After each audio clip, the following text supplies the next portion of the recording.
Irmãos, novamente, eu quero convidá-los a abrirem as vossas Bíblias no livro de Malaquias. Malaquias, capítulo de número 3. Hoje vamos ler o livro de Malaquias, no capítulo número 3. Vamos ler apenas um versículo, o verso 18. E nós vamos também migrar para o livro de Gálatas, capítulo 5, verso 22 e 23. Amém? Então vamos ler aqui primeiramente em Malaquias capítulo 3, verso 18. Diz assim a Sagrada Escritura. Malaquias capítulo de número 3, verso de número 18. Então vocês verão mais uma vez a diferença entre o justo e o ímpio, entre o que serve a Deus e o que não serve. Então vocês verão mais uma vez a diferença entre o justo e o ímpio, entre aquele que serve a Deus e aquele que não serve.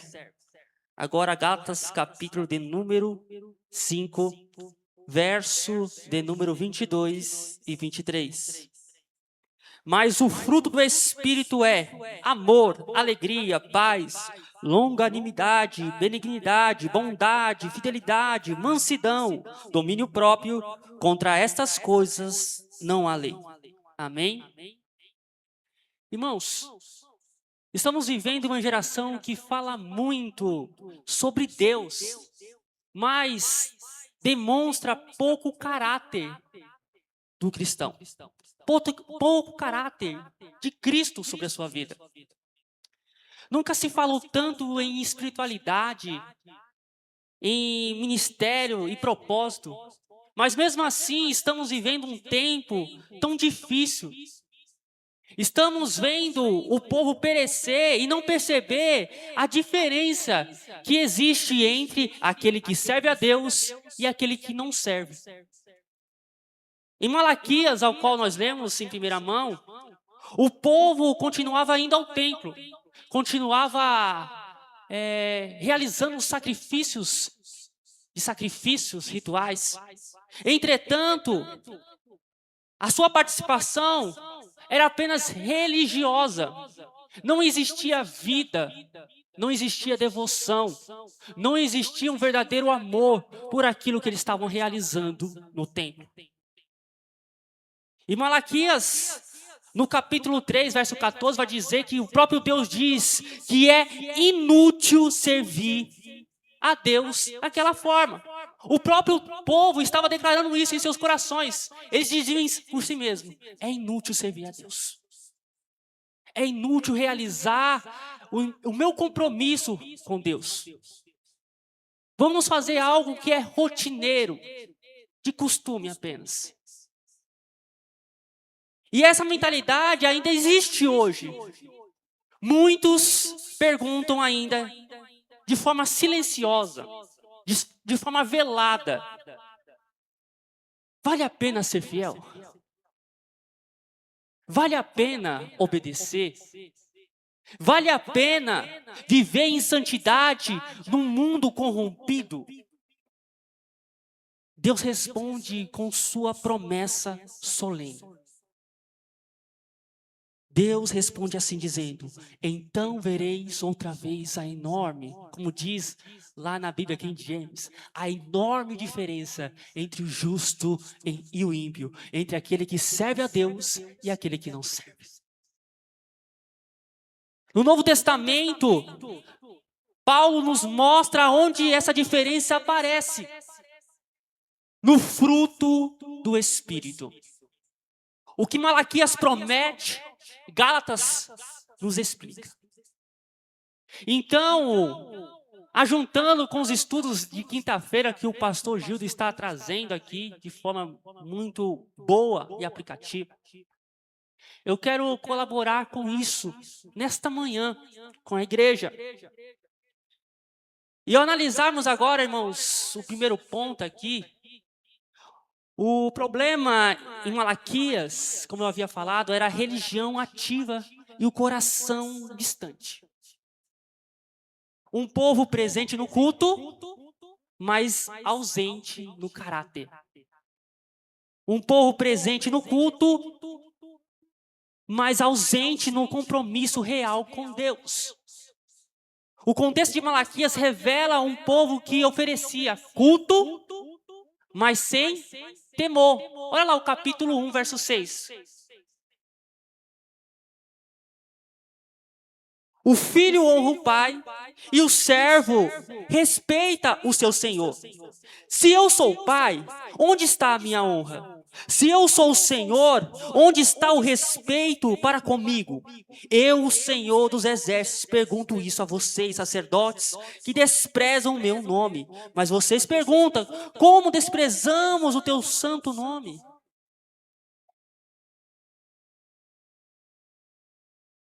Cumprir, irmãos, rituais, mas tolerava o pecado. Servia com os lábios, mas não com a vida. E isso, irmãos, tem que nos chamar a atenção para a atualidade, para os nossos dias.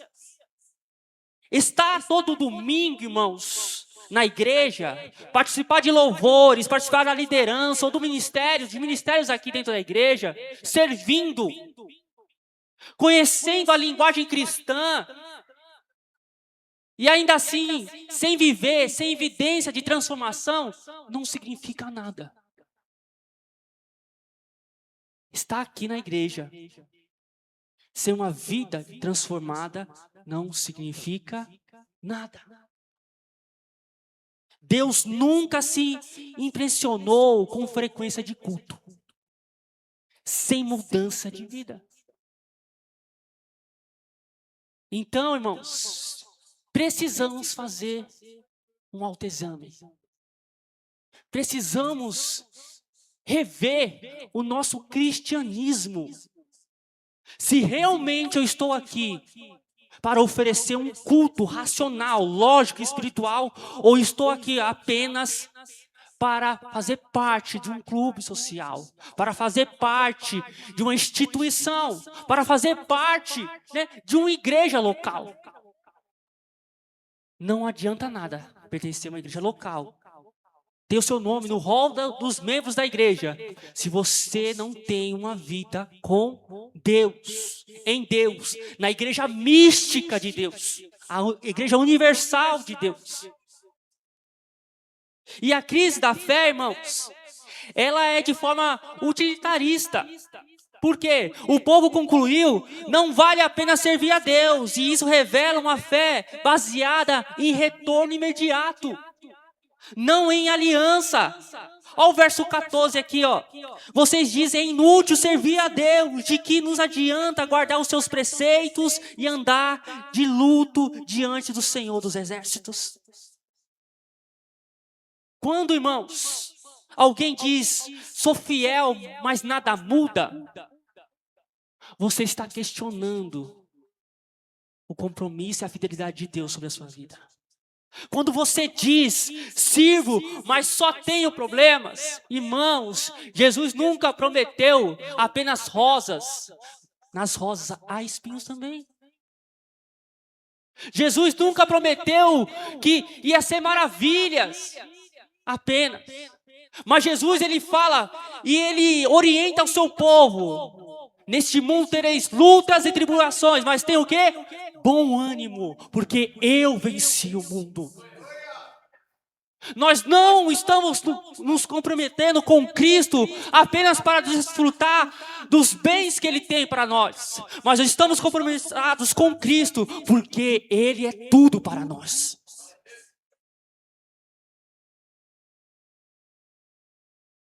Irmãos, outros vivem no pecado e parecem prosperar. Mas isso não é medida do cristão. O cristão não vive com a aparência do mundo, o que o mundo diz e dita. Pelo contrário, o cristão ele vai contra a mão do mundo. Ele vai de oposição contra o mundo. Por isso, o mundo é inimigo do povo de Deus. Por isso que o mundo trabalha contra o povo de Deus. O mundo não fica feliz. Eu estou falando do sistema, irmãos, orquestrado pelo Deus desse século. Que ele cega o entendimento de muitos. E ele busca cegar o entendimento dos filhos de Deus, para que as circunstâncias venham minar o seu relacionamento real com Deus. Hoje é este momento de você refletir. Hoje é esse momento de você analisar que nada neste mundo é suficiente. Nada nesse mundo, como disse o apóstolo Paulo, se compara com a glória que há de ser revelada. Nada neste mundo é suficiente do que uma intimidade vívida com Deus. E existe essa promessa em Malaquias. A promessa de Deus, Ele mesmo fará a distinção. Não é eu que faço a distinção, é o próprio Deus. Então vereis outra vez a diferença. Deus não deixa, irmãos, o justo confundido com o ímpio. Deus não deixa. Como eu falei, existe uma enorme diferença. Por um tempo, pode parecer que não há diferença. Mas Deus afirma, ela será revelada. Ela será posta. No caráter diante da pressão, irmãos, Deus vai mostrar aquele que é justo e aquele que é injusto. Na fidelidade, quando ninguém está olhando, Deus vai revelar aquele que é justo e aquele que é ímpio. Na reação ao sofrimento, Deus vai mostrar. Tiago e Paulo, eles falam assim, se alegrem diante da tribulação, das provações. Devemos nos alegrar e não murmurar apenas, confiar que Deus está conosco. Lá em Apocalipse capítulo 2, Deus diz à igreja de Esmina que enviaria e permitiria uma tribulação de 10 dias sobre a igreja. Muitos seriam mortos. Muitos seriam lançados dos penhascos. Muitos seriam lançados dentro do Coliseu, das arenas, para serem devorados por alguns animais. Mas eles deveriam manter-se fiéis a Deus, porque a tribulação tinha um começo e um fim. Era apenas 10 dias, não era 9, nem 11, era 10 dias. Porque aquele que dá a aprovação para o nosso crescimento é aquele que nos sustenta diante dessa aprovação. Como diz o salmista, Salmos 30, verso 5, o choro pode durar uma noite inteira, mas a alegria vem o quê? Pelo amanhecer. Existe um amanhecer para as nossas vidas diante das tribulações. Não questione ela, mas louve a Deus acima de tudo.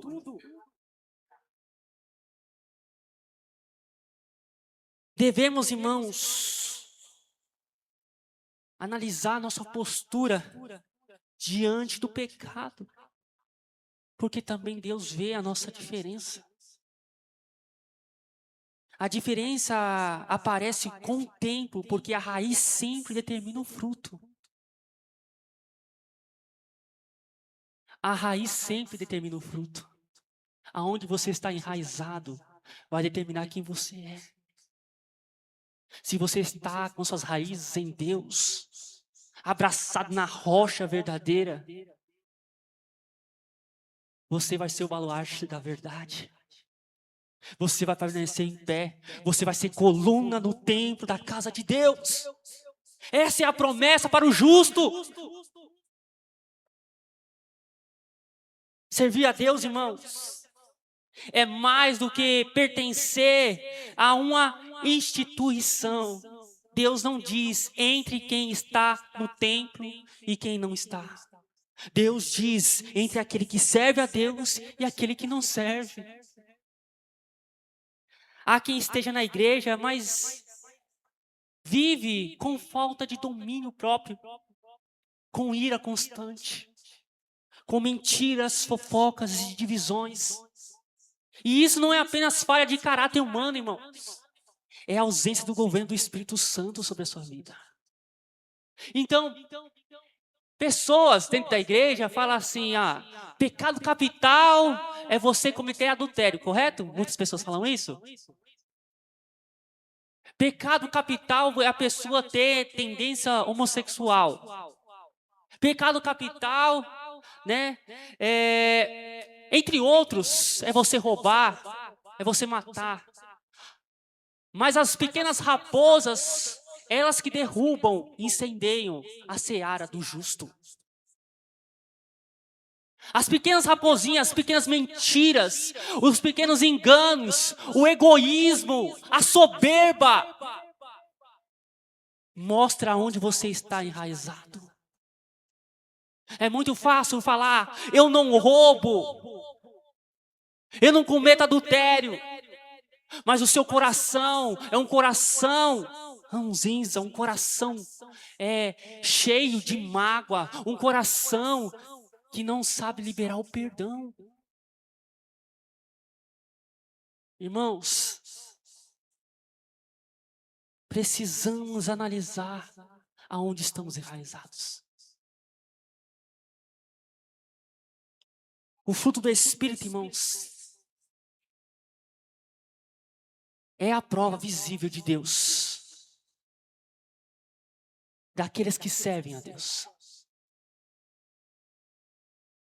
Vamos lá para Gálatas agora.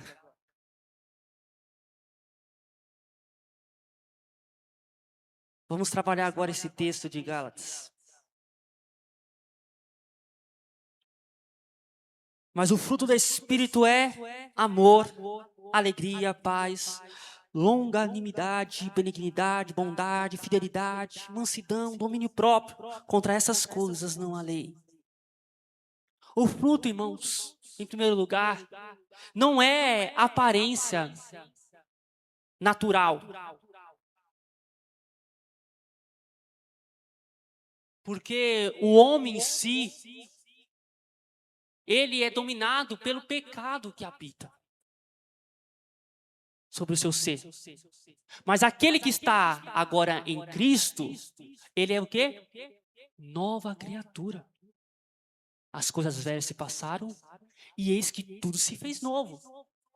João fala para Nicodemos, se aquele que não nascer de novo, não pode entrar no reino de Deus. Então aqueles que estão em Cristo, eles são nascidos do alto. E são novas criaturas. O pecado que dominava agora não os domina mais, porque o Espírito Santo agora os regenerou. E não somente isso, agora o próprio Espírito habita no cristão. E quando o cristão, ele entende que o Espírito Santo habita sobre a sua vida, automaticamente ele gera fruto. E esse fruto aqui, ele é exposto por novas virtudes ou multifacetas. Como eu digo para os nossos alunos aqui, né? É como uma tangerina, né? Você abre, é um único fruto, mas tem vários gomos. E assim é o fruto do Espírito. Dentro desse fruto tem 9 virtudes que são essenciais para o caráter do cristão. Paulo não fala de obras religiosas, mas de fruto espiritual. Fruto não se fabrica, irmãos. Se desenvolve quando a árvore é saudável. Então, Jesus dá um exemplo bem claro. Ele pediu à figueira o quê? O fruto. Ela não deu. O que aconteceu? Secou. Jesus é categórico. Ele nos ensina. Você é uma árvore que deve gerar fruto. Se você não gerar fruto, o que acontece, biblicamente, será cortada.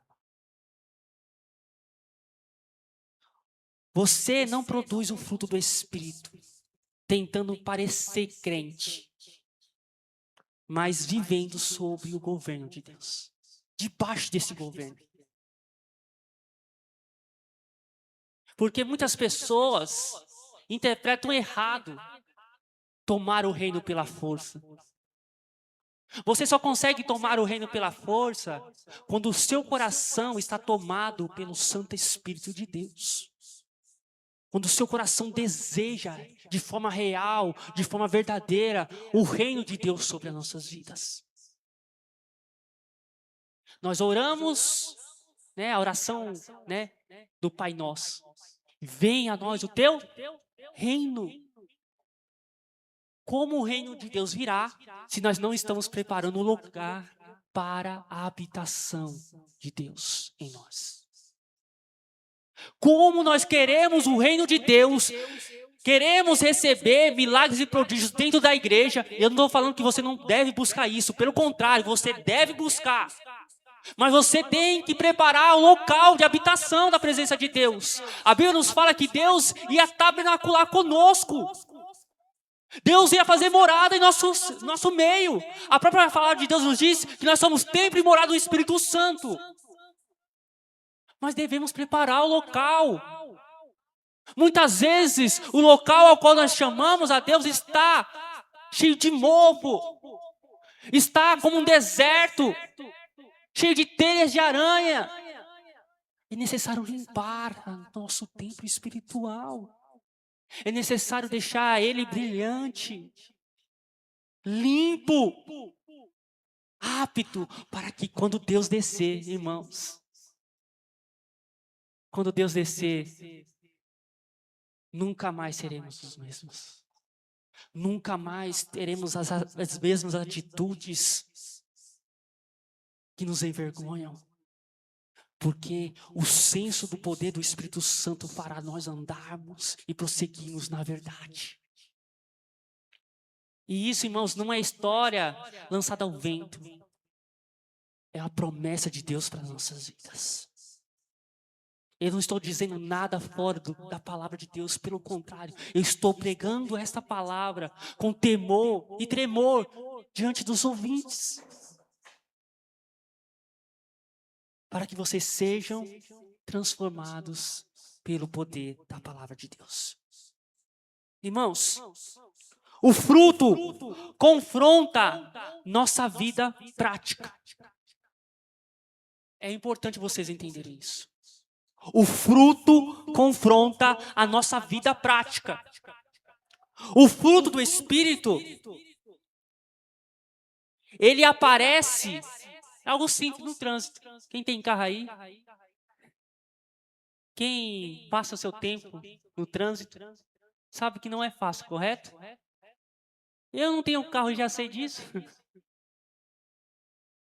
Tem aqui as pessoas que fecham você, né, do nada. Aí você fala, sangue de Jesus tem poder.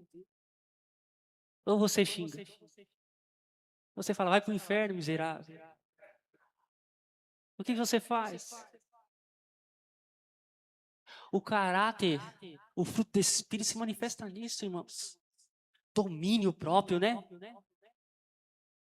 Outro lugar que também acontece muito isso, que o fruto do Espírito deve ser manifestado na nossa vida prática. No casamento, né? O homem consegue irritar a mulher de tal maneira. Fantástico, né? Quem aqui irrita a mulher? Levanta a mão aí. Eu sou o primeiro. É verdade. Qual mulher aqui irrita o seu marido? Levanta a mão aí. Aí, ó. Levanta a mão, fica de pé e dá 3 pulinhos. É normal, irmãos. Acontece isso na convivência. É na convivência que você conhece os pecados uns dos outros. No casamento, o marido conhece o pecado da mulher, a falha da mulher. E da mesma forma, a esposa conhece a falha do marido. E isso, irmãos, está tudo bem. É normal você conhecer, porque somos pecadores, né? Ninguém aqui é semideus, né? Ninguém aqui é Superman ou Mulher Maravilha. Pelo contrário, somos falhos. Mas é nessas falhas que o cônjuge trabalha um no outro, trabalhando. Usando aqui o fruto do amor. Usando aqui a mansidão, né? Força sob controle. Eu devia você responder como aquela pessoa necessita, muitas vezes, ali daquela resposta áspera, você vai responder com amabilidade, mansidão. Jesus era manso e humilde, correto? Quando os malfeitores falavam palavras de calúnia contra ele, quando o ladrão na cruz falou para que livrasse ele juntamente com o outro, Jesus não respondeu, mas ele agiu com uma brandura, com amor. E por meio disso, no mesmo instante, um dos que estavam também falando e caçoando contra Deus, reconhece que aquele que está na cruz não é qualquer homem, mas é o Deus Todo-Poderoso. E falou: lembra-te de mim quando entrares no teu reino. Irmãos, precisamos confrontar a nossa vida prática. Quem somos diante de Deus? O que estamos gerando diante de Deus? Na criação dos filhos também, irmãos, devemos agir como fruto do Espírito. Devemos saber o momento certo de corrigir e o momento certo de dar amor. Excesso de amor, irmãos, significa odiar o seu filho. Sabia? Porque não corrigir o seu filho vai contra os princípios de Deus. Porque o próprio Deus nos diz que ele corrige aquele que ama.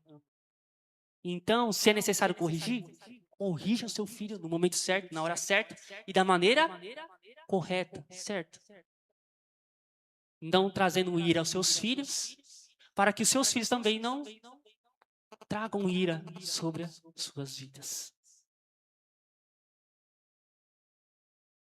No ambiente de trabalho, irmãos, quem aqui tem chefe?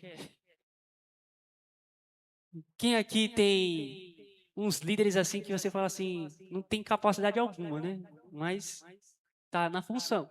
O que você tem que fazer? Respeitar. Se for para confrontar, confronta com sabedoria. Se for para denunciar o erro, denuncie com sabedoria, com amor pela vida. Pregue o evangelho com palavras e vivendo este evangelho com as atitudes. Nas redes sociais, irmãos, hoje está um caos a rede social, né? A polarização de direita e esquerda. E muitas vezes as pessoas, por defender princípios até verdadeiros, falham na sua vida cristã ao combater. Devemos combater o pecado com a verdade. Mas a base desse combate deve ser o amor. A base desse combate deve ser a misericórdia com o próximo.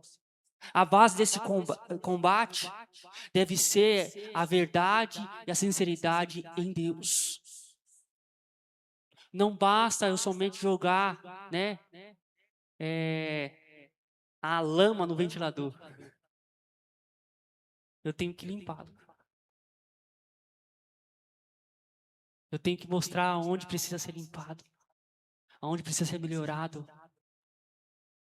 Defenda a verdade, não com ira, mas com sabedoria.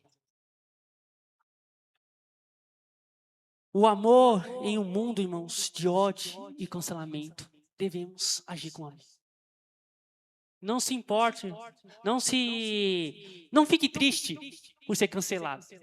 Como eu falei, este mundo é do maligno. Este mundo, ele luta contra você. Então, automaticamente, quando você é cristão, você vai ser cancelado. Você vai ser oprimido. E isso é normal para o cristão. Mansidão, irmãos, mansidão em tempos de agressividade.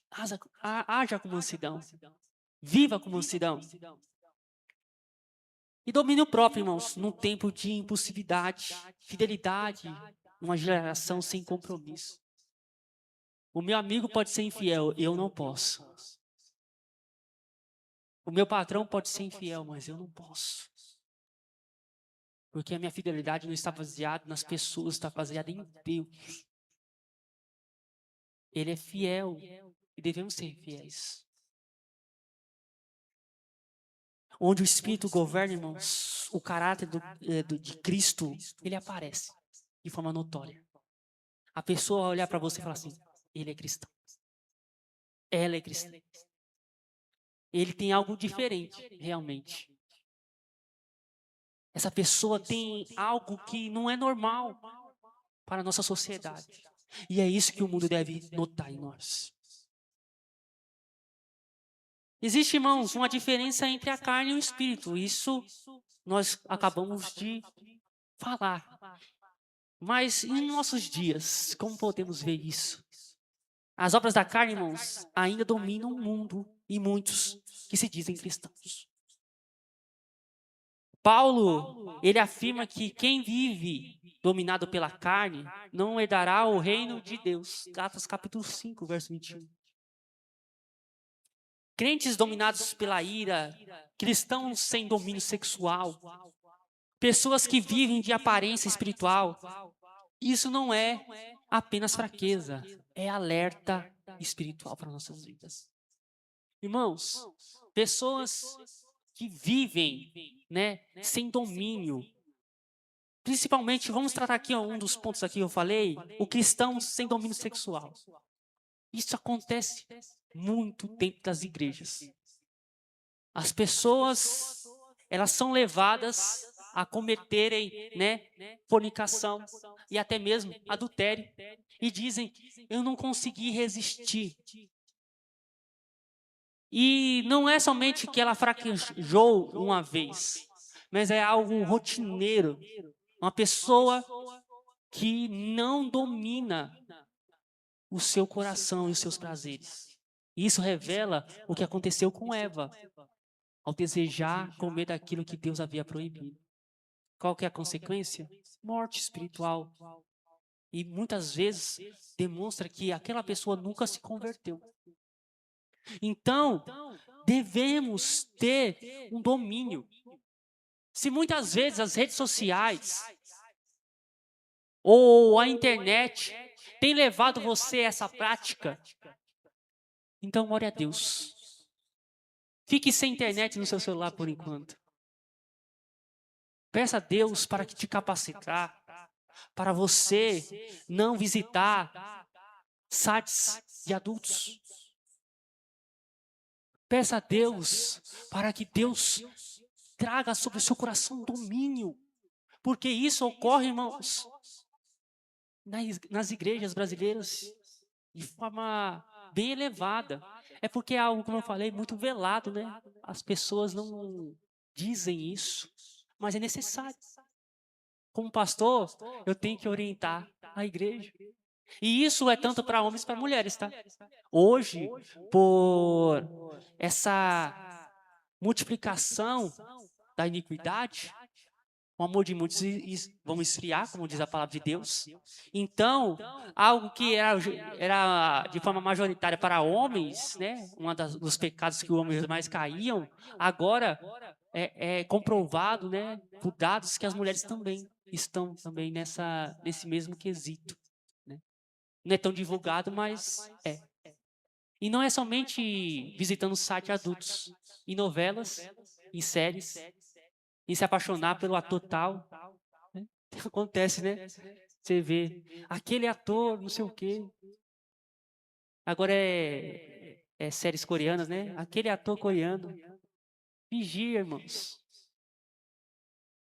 Vigia. O padrão para a sua vida deve ser o seu marido. E homens, o padrão de mulher deve ser a sua esposa. Então, não adianta você é casado com uma pessoa, vou usar um termo assim, uma pessoa de pele clara e desejar uma pessoa de pele escura. Falar que o padrão de vida dela é uma pessoa. Isso não tem nada a ver, né, irmãos? Você tem que desejar o quê? O padrão que você casou. Então, é muito estranho, né? É muito contraditório. Então, devemos ter essa noção espiritual. Devemos ter esse domínio espiritual. Ficou um pouquinho pesado, mas é necessário, tá?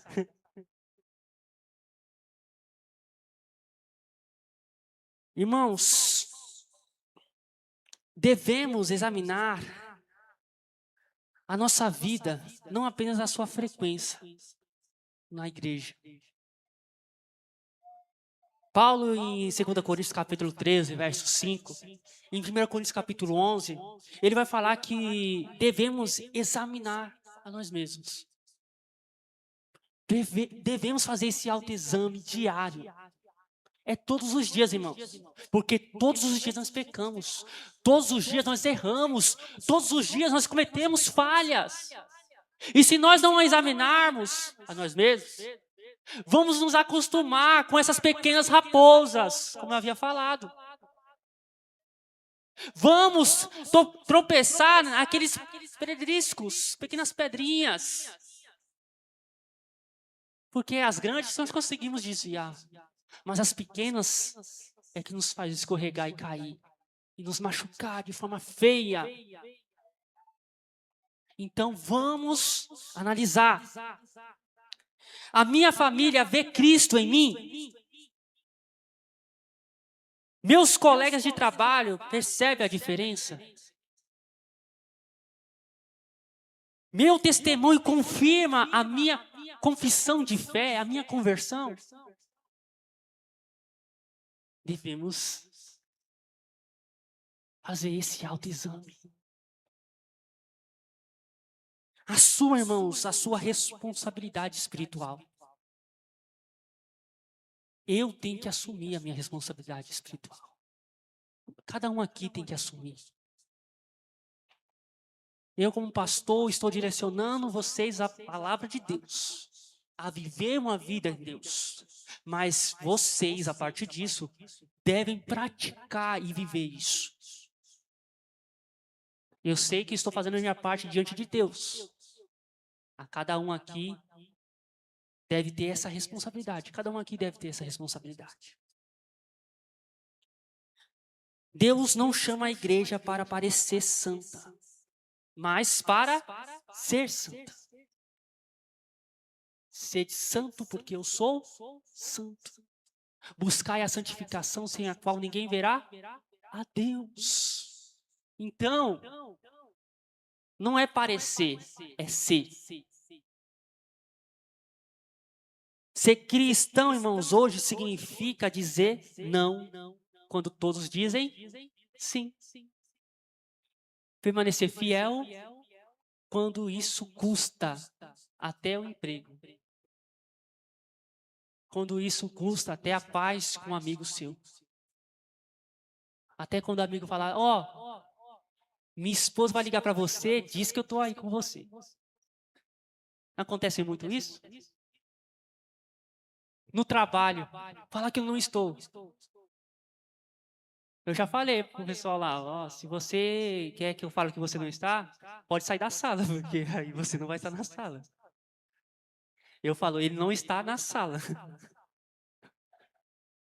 Porque eu não vou ficar mentindo para agradar os corações das pessoas. A verdade acima de tudo. Escolher o caráter em vez de aplausos, irmãos, é a grande dificuldade hoje em nosso século. Muitos querem aplausos, muitos querem ser reconhecidos, poucos querem ter o caráter de Deus, estar sem ser a estrela da igreja, sem ser o brilho no trabalho. Muitas pessoas querem aplausos apenas, mas Deus exige caráter. Estou terminando, irmãos. Viva para a glória de Deus.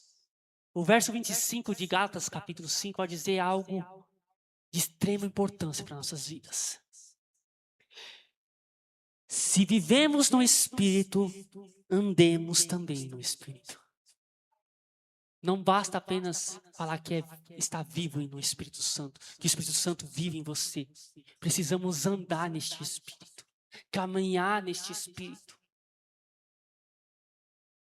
A maior evidência de quem servimos a Deus, irmãos, não é cargo que ocupamos, mas o Cristo que refletimos. Não é porque eu estou aqui pregando, irmãos, que eu devo abaixar, né, os escudos, que eu deva abaixar a fortaleza, a defesa. Pelo contrário, eu tenho que refletir Cristo Jesus. Eu tenho que refletir Cristo Jesus. Vocês, cada um aqui, deve refletir Cristo Jesus. E vamos para a conclusão aqui, irmãos. A diferença que Deus espera ver em nós. Malaquias nos lembra, Deus fará a distinção. Paulo nos ensina, essa distinção já pode ser vista e vivida. Servir a Deus, irmãos, não é discurso, não é posição, não é atividade religiosa, é vida transformada, caráter moldado e fruto visível. Amém? E o chamado hoje é claro, irmãos, para nós terminarmos. Assuma a sua responsabilidade espiritual. Permita que o Espírito Santo governe a sua vida. E a vida de tal maneira que o mundo veja, sem dúvida alguma coisa, algo diferente. Uma diferença que Deus se agrada. Uma enorme diferença entre o justo e o ímpio.